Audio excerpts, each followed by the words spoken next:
A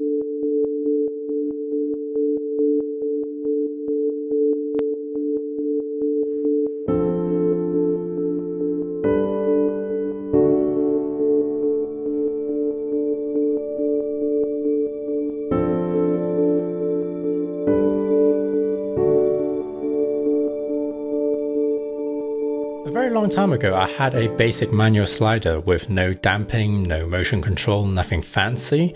I found it quite difficult to get a smooth motion, and it was quite big at around 120 centimeters, I think. I don't remember exactly since it was a very long time ago now. I eventually sold that slider on eBay.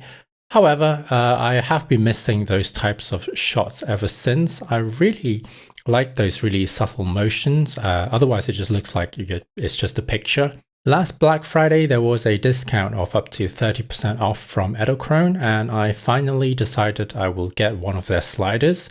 I went with the SliderONE Pro V2 and the HeadOne module. You may have noticed in my recent videos that I started to add some motions in my B-roll shots, and I just received this before Christmas, so I haven't had that many opportunity to test it out fully just yet.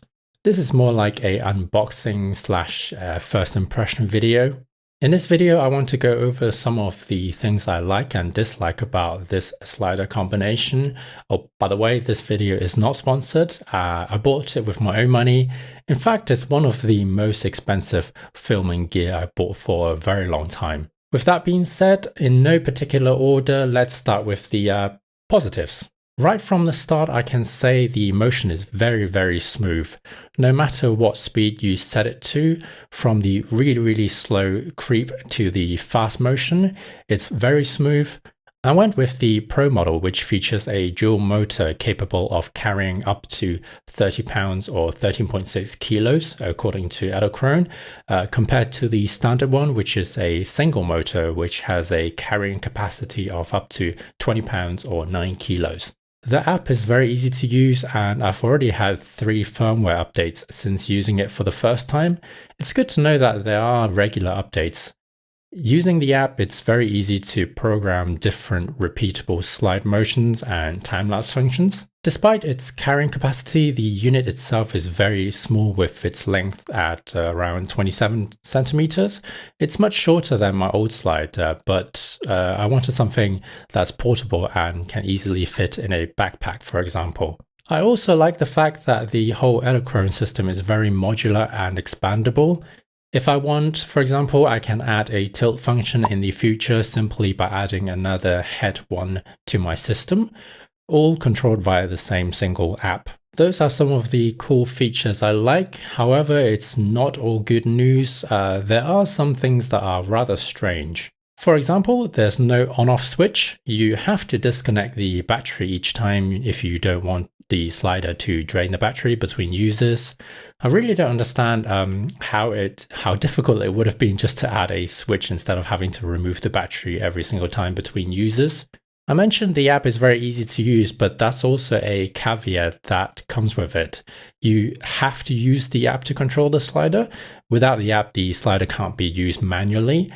Well, not easily at least. You can unscrew a few bits to turn it into manual mode, but it's not very easy to do, so I'm probably never going to do that.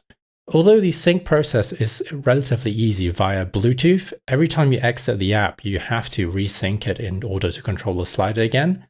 Oh, and I mentioned that there are frequent updates, which is good, yes, but it's also kind of annoying.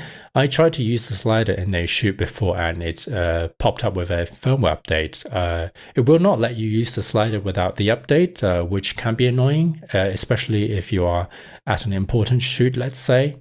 The update itself can take up to like 5 to 10 minutes and requires a restart. You have to remove the battery and then plug it back in and then reconnect it afterwards.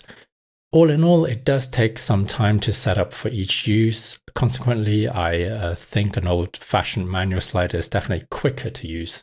Furthermore, the slider does make an audible noise depending on the speed it's going at, so it might be an issue if you're recording live and it's near the microphone, for example.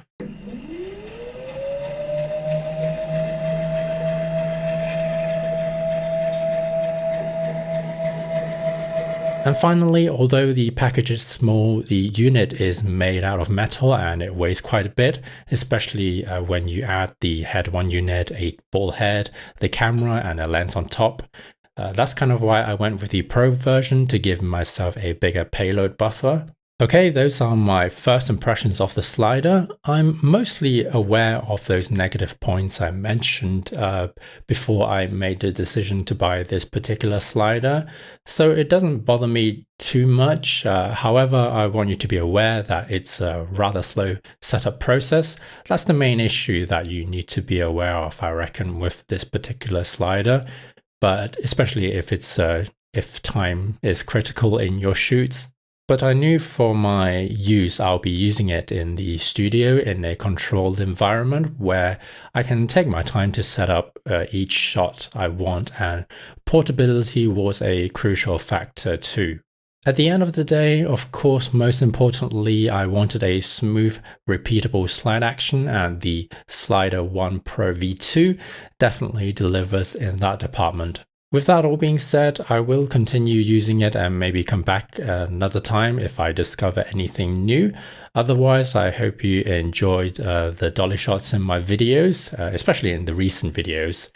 It's rather expensive for something so subtle and small, but I think it's worth it, and I hope you will appreciate it. Anyway, my name is Joe, and I hope you enjoyed today's video. Thank you very much for watching as always, and I'll see you next time.